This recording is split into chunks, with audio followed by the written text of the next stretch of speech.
पुणे स्वारगेटमध्ये घडलेली घटना फक्त संतापजनक नाही तर चक्रावून टाकणारी आहे। पुण्यामध्ये गेली अनेक वर्ष मी वावरते। 15 वर्षांपूर्वीचं पुणे आणि आत्ताचं पुणे यात प्रचंड फरक जाणवत आहे। 10-12 वर्षापूर्वी जर पुण्याच्या शिवाजीनगर बसस्टँडवर आम्ही उतरलो आणि रिक्षा करायची ठरवली, रात्री अपरात्री जरी रिक्षा घेतली तर शिवाजीनगर पोलीस चौकीचे पोलीस यायचे आणि रिक्षाचा नंबर नोंदवून घ्यायचे। आपण सुरक्षितपणे घरी पोहोचू ही महिलांना हमी होती। मात्र ते वातावरण हळूहळू बदलत चाललंय। पुण्यातली कायदे सुव्यवस्थेची पकड अत्यंत सैल होत चाललेली आहे।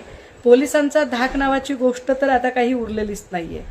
वारंवार हा प्रश्न उपस्थित केला जातो की पुण्यातल्या ज्या गर्दीच्या जागा आहेत, विशेषतः शाळा, कॉलेज, बसस्टँड आणि रेल्वे स्टेशन, इथे पोलिसांची अधिकची गस्त वाढवली पाहिजे। मात्र ते होताना दिसत नाहीये। आजची घटना फक्त गंभीर नाही तर पुण्याच्या संस्कृतीला न शोभणारी आहे।